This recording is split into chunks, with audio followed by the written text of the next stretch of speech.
நண்பர்களே, நீங்கள் பிரபஞ்சத்துடன் நேரடியாக பேச முடிந்தால் என்னவாகும் என்று என்றாவது யோசித்திருக்கிறீர்களா? ஆம், நீங்கள் சரியாகத்தான் கேட்கிறீர்கள். பிரபஞ்சத்துடன் நேரடி உரையாடல். கேள்வி என்னவென்றால், இது உண்மையில் சாத்தியமா அல்லது ஒரு அழகான கற்பனையா? நீங்கள் பார்க்கும் ஒவ்வொரு கனவையும், நீங்கள் விரும்பும் ஒவ்வொரு விருப்பத்தையும் அண்டம் நிஜமாக மாற்றும் என்று கற்பனை செய்து பாருங்கள். இது திரைப்படங்களில் வருவது போலத் தோன்றலாம். ஆனால் வரலாறு, அறிவியல் மற்றும் ஆன்மீகம் ஆகிய மூன்றிலும் இதற்கான ஆழமான குறிப்புகள் மறைந்துள்ளன. நீங்கள் இப்போது இந்த வீடியோவை முழுமையாக பார்த்தால், நீங்கள் இந்த நடந்த ரகசியத்தை புரிந்து கொள்வது மட்டுமல்லாமல் அதை உங்கள் வாழ்க்கையில் செயல்படுத்தவும் முடியும். ஆனால் நான் சொல்லப்போவதை கேட்டால் நீங்கள் உங்கள் சிந்தனையையே மாற்றிக்கொள்ளலாம்.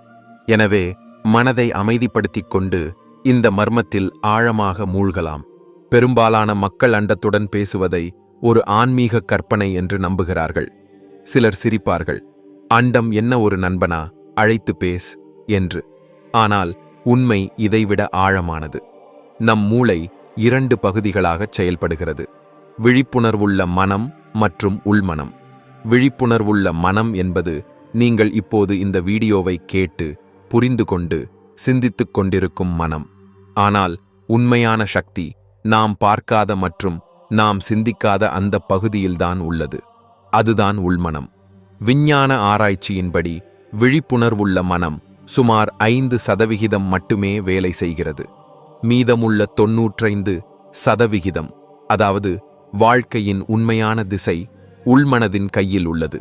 அதாவது நீங்கள் எடுக்கும் முடிவுகள், பழக்க வழக்கங்கள், உணர்வுகள், இவை அனைத்தின் வேரும் உங்கள் உள்மனதில் உள்ளது. நீங்கள் அடையாளம் காணாத ஒரு ஓட்டுநர்தான் உங்கள் வாழ்க்கை பயணத்தை ஓட்டுகிறார். நீங்கள் வெறும் ஸ்டியரிங்கை பிடித்திருப்பதாக உணர்கிறீர்கள், ஆனால் திசையை வேறு யாரோ தீர்மானிக்கிறார்கள். இது பயங்கரமானது, இல்லையா? ஆனால் மிகப்பெரிய நடந்த ரகசியம் இங்குதான் மறைந்துள்ளது.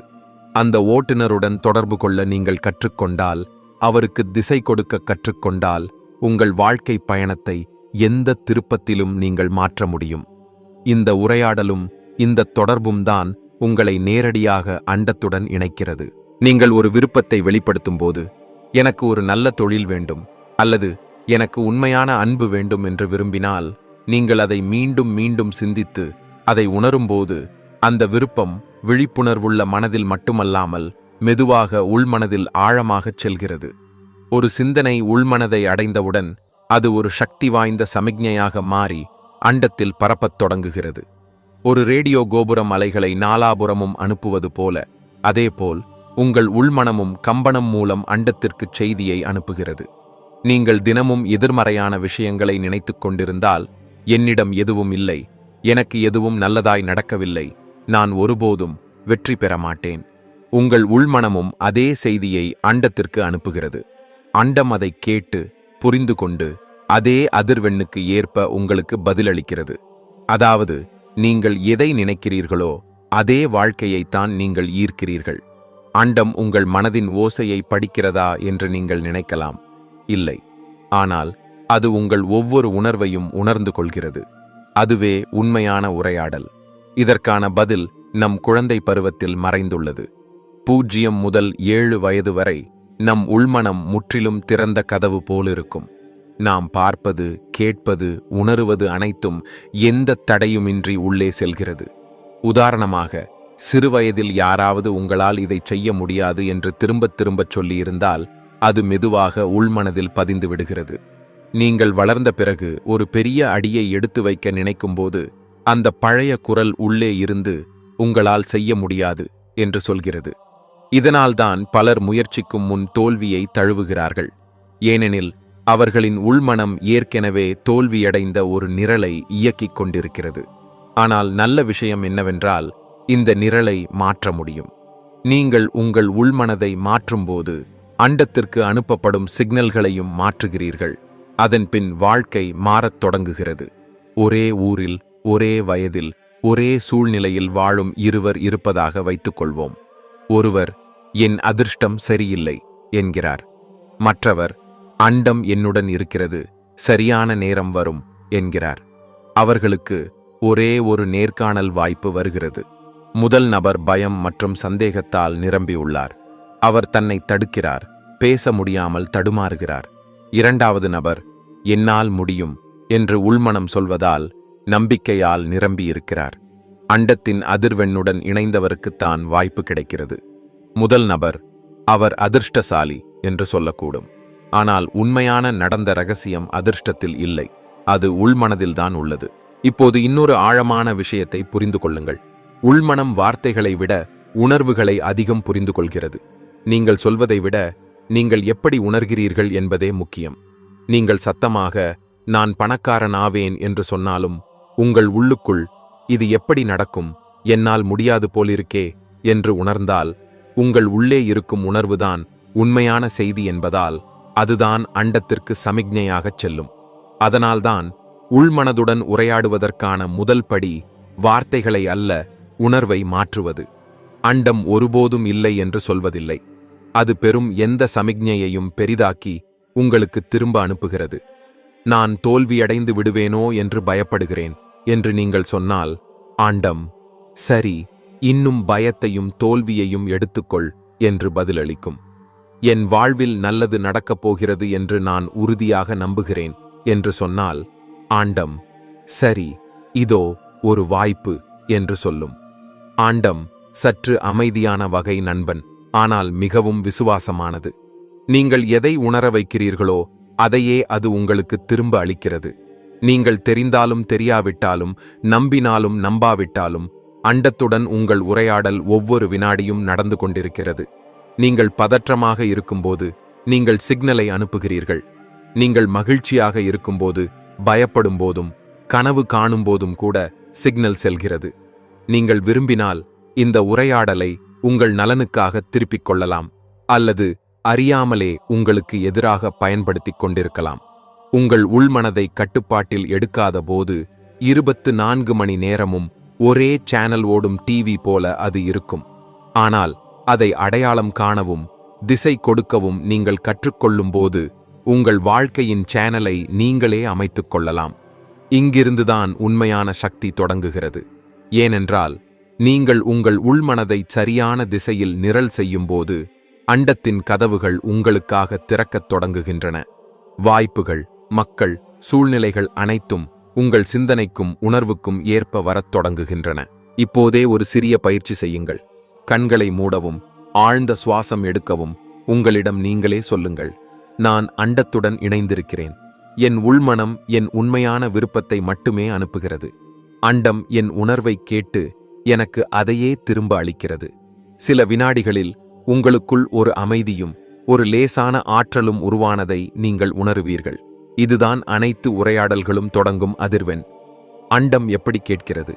பேசாமல், சத்தம் இல்லாமல், ஒரு உணர்வை மட்டும் அனுப்பி ஒருவருடன் நீங்கள் பேசிக் கொண்டிருப்பதாக ஒரு கணம் கற்பனை செய்து பாருங்கள்.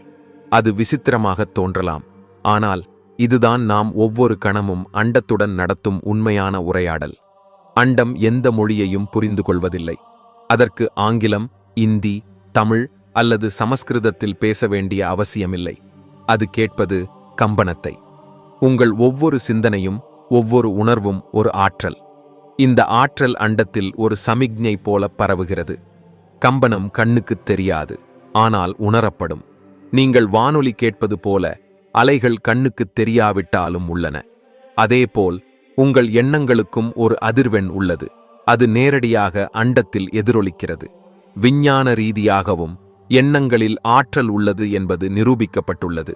ஒரு சிந்தனையை நீங்கள் மீண்டும் மீண்டும் சொல்லும்போது, ஒரு உணர்வில் மூழ்கும்போது, அந்த சிந்தனை ஒரு சக்தி வாய்ந்த அலையாக மாறுகிறது. இந்த அலையே உங்கள் செய்தி. அண்டம் அந்த செய்தியை பிடிக்கிறது. உங்கள் மனதில் தினமும் நான் துரதிர்ஷ்டசாலி என்ற சமிக்ஞை இருந்தால் அண்டம் சரி, இதுதான் வேண்டுமா, இன்னும் கொஞ்சம் துரதிர்ஷ்டத்தை கொடுங்கள் என்று பதிலளிக்கும். நீங்கள் எதற்காவது பயப்படும்போது அதே பயம் மீண்டும் மீண்டும் நிஜத்தில் வெளிப்படத் தொடங்குகிறது. பயம் என்பது மிகவும் ஆழமான ஒரு கம்பனம். அண்டம் இந்த கம்பனத்தை மிக தீவிரமாக பிடிக்கிறது. இந்த நபருக்கு பயத்தின் உணர்வு மிகவும் பிடிக்கும் என்று நினைத்து அதே உணர்வு உங்கள் வாழ்க்கையில் வேறு பல வழிகளில் திரும்புகிறது. சிலர் எப்போதும் பிரச்சனைகளில் சிக்கியிருப்பதாக தோன்றுவது அண்டம் அவர்களுக்கு நாடகத் தொடரை வைத்திருப்பதனால் அல்ல, அவர்களின் எண்ணங்களின் கம்பனமே தொடர்ந்து அதே திசையில்தான் சென்று கொண்டிருக்கிறது. மாறாக, நீங்கள் ஒரு விஷயத்தை உண்மையாக நம்பும்போது திடீரென சூழ்நிலைகள் உங்களுக்கு சாதகமாக வரத் தொடங்குகின்றன.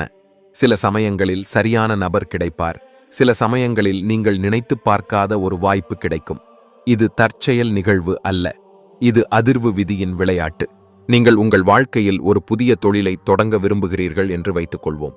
நீங்கள் ஒவ்வொரு இரவும் நான் வெற்றி பெறுகிறேன், நான் வெற்றிகரமானவன் என்ற எண்ணத்தில் மூழ்குகிறீர்கள்.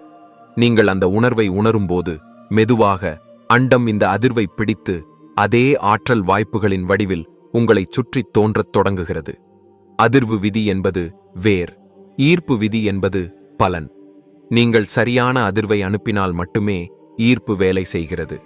அதிர்வில் பயம், சந்தேகம், பற்றாக்குறை அல்லது கோபம் இருந்தால் அண்டம் அதையே திருப்பி அளிக்கிறது. அதிர்வில் நம்பிக்கை, நன்றியுணர்வு மற்றும் நேர்மறை இருந்தால் வாய்ப்புகளும் செழுமையும் திரும்பக் கிடைக்கின்றன. இந்த அண்டத்தில் உள்ள ஒவ்வொரு விஷயத்திற்கும் ஒரு அதிர்வெண் உள்ளது. உங்கள் அதிர்வெண் ஒரு பொருளின் அதிர்வெண்ணுடன் பொருந்தும்போது அந்த பொருள் உங்கள் பக்கம் ஈர்க்கப்படுகிறது. இது ஒரு ரேடியோ ஸ்டேஷன் போல. நீங்கள் வெற்றியை விரும்புகிறீர்கள், ஆனால் டியூனிங் பயம், பற்றாக்குறை மற்றும் சந்தேகத்தில் இருந்தால் சிக்னல் பொருந்தாது. உங்கள் அதிர்வை வெற்றியின் அதிர்வெண்ணுக்கு நீங்கள் டியூன் செய்தால் வெற்றி தானாகவே உங்களிடம் ஈர்க்கப்பட்டு வரும். அதிர்வு வெறுமனே எண்ணங்களால் மட்டும் பிறப்பதில்லை, உணர்வுகளால் தான் பிறக்கிறது. நீங்கள் கோபமாக இருக்கும்போது உங்கள் முழு உடலும் அந்த கோபத்தை உணர்ந்து அதிர்வு கோபத்தின் அதிர்வெண்ணில் அண்டத்திற்குச் செல்கிறது. அண்டம் உங்களுக்கு அந்த கோபத்தை மேலும் அதிகரிக்கும் சூழ்நிலைகளை அனுப்புகிறது. மாறாக, நீங்கள் அமைதியாகவும் நன்றியுணர்வுடனும் இருக்கும்போது அதிர்வு லேசாகவும் அழகாகவும் வலிமையாகவும் இருக்கும். இந்த அதிர்வுதான் உங்களுக்கு நல்ல வாய்ப்புகள், நல்ல ஆரோக்கியம் மற்றும் நல்ல சூழ்நிலைகளை உருவாக்குகிறது. அதிர்வை உணர முடியுமா என்ற கேள்வி வருகிறது. பதில் ஆம். நீங்கள் ஒரு நபரின் அருகில் செல்லும்போது அவர்கள் எதுவும் சொல்லாமல் உங்களுக்கு நல்லதாகவோ கெட்டதாகவோ உணர்ந்தால் அது அவரது அதிர்வுதான். சில இடங்களில் விசித்திரமான அமைதியின்மை அல்லது அமைதியை உணர்வதும் அதிர்வுதான். உங்கள் அதிர்வை மாற்றுவதற்கான படிகள் இவை. 1. நன்றியுணர்வு. தினமும் நீங்கள் நன்றி சொல்ல வேண்டிய 3 விஷயங்களைப் பற்றி சிந்தியுங்கள். இது உங்கள் அதிர்வெண்ணை உயர்த்துகிறது. 2. ஆழ்ந்த சுவாசம் மற்றும் தியானம். ஆழ்ந்த சுவாசம் எடுக்கும்போது உங்கள் உடலும் மனமும் அமைதியாகி அதிர்வு உயர்கிறது. 3. காட்சிப்படுத்துதல். உங்கள் கனவுகள் ஏற்கனவே நிறைவேறிவிட்டதாக உணருங்கள். உங்கள் எண்ணங்களின் அலைகள் அதற்கேற்ப அமைக்கப்படும். 4. நேர்மறை வார்த்தைகள் மற்றும் தொடர்பு. நீங்கள் என்ன பேசுகிறீர்கள், யாருடன் பழகுகிறீர்கள் என்பதும் உங்கள் அதிர்வில் நேரடி தாக்கத்தை ஏற்படுத்துகிறது. 5. இயற்கையுடன் இணைதல். இயற்கையின் அதிர்வு எப்போதும் தூய்மையாகவும் உயர்வாகவும் இருக்கும். சிறிது நேரம் மரங்கள், வெயில் அல்லது காற்றுக்கு இடையில் இருப்பது கூட அதிர்வை மாற்றும். அண்டம் என்பது உடனடி செய்தி அனுப்பும் செயலி அல்ல. ஒவ்வொரு அதிர்வுக்கும் வடிவம் எடுக்க நேரம் தேவைப்படுகிறது. இது நீங்கள் விதை விதைப்பது போன்றது. விதை அதே நாளில் பலன் தராது. ஆனால் நீங்கள் அந்த களிப்பு, நம்பிக்கை, பொறுமை மற்றும் செயலில் நனைத்துக் கொண்டிருந்தால் அது நிச்சயமாக பலன் தரும். நீங்கள் அதிர்வெண்ணை அமைத்தாலும் சில நாட்களுக்குப் பிறகு சந்தேகத்தில் சிக்கி அதை கெடுத்துவிட்டால் கனவுகள் நிறைவேறாமல் பாதியில் நிற்கும். அண்டம் நம்மை கேட்பது அதிர்வில்தான். இப்போது அதனுடன் சரியாக உரையாட ஒரு வழி இருக்கிறதா? அண்டத்துடன் பேசுவது மந்திரம் அல்ல, அது ஒரு செயல்முறை. படி 1. தெளிவான நோக்கம். அண்டத்திற்கு தெளிவற்ற செய்திகளை அனுப்ப வேண்டாம். அண்டம் தெளிவின் அடிப்படையில் மிகவும் துல்லியமாக வேலை செய்கிறது. உங்கள் நோக்கம் எவ்வளவு தெளிவாக இருக்கிறதோ உரையாடல் அவ்வளவு ஆழமாகவும் சக்தி வாய்ந்ததாகவும் இருக்கும். எனக்கு நல்ல வாழ்க்கை வேண்டும் என்று சொல்வதற்கு பதிலாக அடுத்த 6 மாதங்களுக்குள் திருப்தி, பொருளாதார சுதந்திரம் மற்றும் தன்னம்பிக்கை ஆகியவற்றை என்னால் உணரக்கூடிய ஒரு தொழிலை உருவாக்க விரும்புகிறேன் என்று சொல்லுங்கள். உங்கள் ஆழ்மனம் ஒரு சிந்தனையை பிடித்து அண்டத்திற்கு அனுப்ப வேண்டுமென்றால் எங்கு செல்ல வேண்டும் என்று அதற்கு தெரிந்திருக்க வேண்டும். எனவே நீங்கள் விரும்புவதை தெளிவாக, உறுதியாக மற்றும் காலக்கெடுவுடன் வரையறுப்பது முதல் படி. படி 2. உணர்வை சீரமைத்தல். வெறுமனே சிந்திப்பது மட்டும் போதாது. அண்டம் வார்த்தைகளை கேட்பதில்லை, அது உணர்வுகளை கேட்கிறது. நீங்கள் வெற்றி பெறுவீர்கள் என்று சொன்னாலும் உள்ளுக்குள் சந்தேகம் இருந்தால் ஆண்டம் அந்தச் சந்தேகத்தை பிடித்துக்கொள்ளும். எனவே உங்கள் உணர்வை உங்கள் நோக்கத்துடன் சீரமைப்பது அவசியம். உங்கள் கனவு நிறைவேறும்போது நீங்கள் எப்படி உணருவீர்கள்? அந்த மகிழ்ச்சி, நிம்மதி, தன்னம்பிக்கை, அதே உணர்வைத்தான் நீங்கள் இன்றிலிருந்தே உணர வேண்டும். இதை நீங்கள் அதை அடைக்கும் வரை நடி என்று நினைக்காதீர்கள். இது நீங்கள் அதை பெறும் வரை உணருங்கள். படி 3. சக்தி வாய்ந்த காட்சிப்படுத்துதல். இது உங்கள் ஆழ்மனதை நேரடியாக அண்டத்துடன் இணைக்கும் நுட்பம். காட்சிப்படுத்துதல் என்றால் உங்கள் இலக்கின் தெளிவான, உயிருள்ள படத்தை உங்கள் மனதில் உருவாக்குவது. ஒரு திரைப்படம் ஓடுவது போல, நீங்கள் அதன் கதாநாயகனாக இருப்பது போல. காட்சிப்படுத்தும்போது படத்தை மட்டுமல்ல, உணர்வை உருவாக்குங்கள். உங்கள் வீட்டின் சுவர்களை தொடும் உணர்வு, மேடையில் கைத்தட்டல் சத்தம், ஒரு உறவின் கதகதப்பு, இவற்றை உணருங்கள். உங்கள் ஆழ்மனம் கற்பனைக்கும் உண்மைக்கும் இடையிலான வேறுபாட்டை உணர்வதில்லை. நீங்கள் ஒரு விஷயத்தை மீண்டும் மீண்டும் வாழ்ந்தால், அது நிஜத்தில் இல்லாவிட்டாலும் உங்கள் ஆழ்மனம் அதை உண்மை என்று நம்பத் தொடங்குகிறது. முக்கிய குறிப்பு: நம்பிக்கை மற்றும் பொறுமை.